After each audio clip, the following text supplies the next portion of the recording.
Yan po mga kapatid, magandang araw po sa lahat. Narito naman po ako at muli magpabalik. At natapos ko na rin ang in-order sa akin na mga pampaswerte. Ayan. Na kukunin ngayon at lalagyan na lang natin ng langis.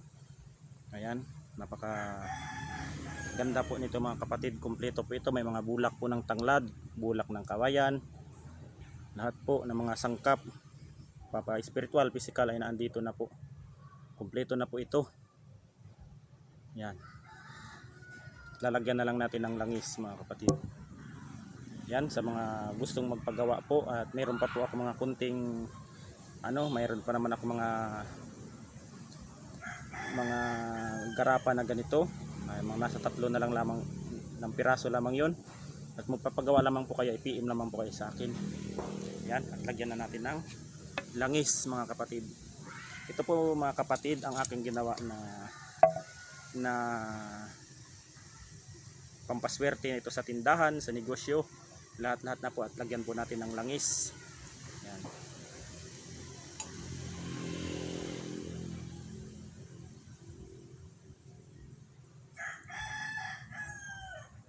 Para mas lalong bumisa po ang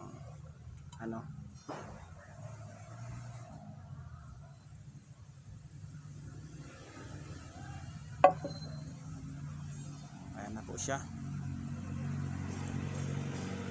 Napakaganda po ng pagkakagawa ko nito, at talagang pinagpuyatan ko po ito kagabi. Ito ang pinagawa sa akin.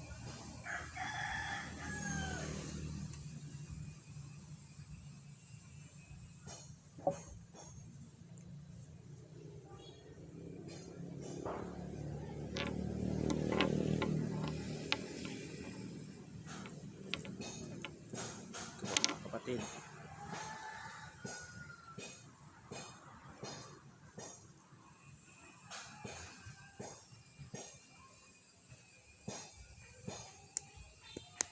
ayun na po siya, at nilagyan po natin ng langis na nagawa sa bao, isa mata at isa bibig, yung bulag po ng nyug. Nilagyan po natin para mas lalo pong bumisa ang ating ginawang garapa sa ating pasyente, sa ating kliyente na gustong nagpagawa.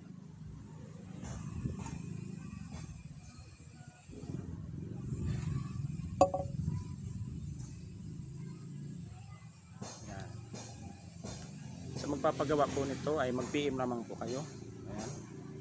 Pampaswerte po yan, lahat mayroon pong mga sangkap na pampaswerte, pangontra sa lahat ng kulam, barang, palipad hangin. Yan, tigal po o anumang uri ng sumpa.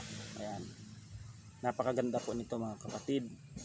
Pamproteksyon ito, pwede rin po ninyong ilagay ito sa inyong bag, sa inyong mga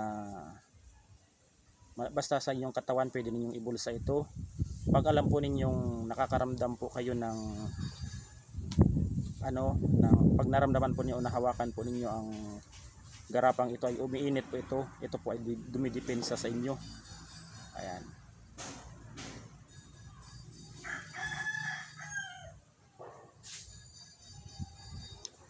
At pupunuin na natin ng langis bago ibigay natin sa nag-order nito, nagpagawa.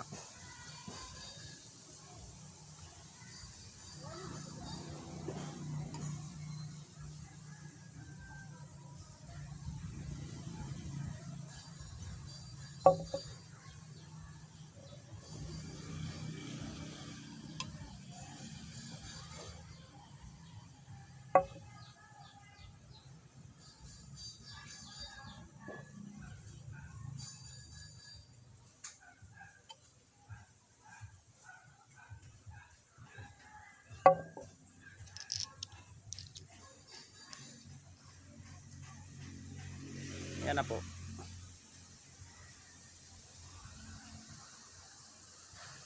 Hanggang dito na lamang po, at God bless us all mga kapatid.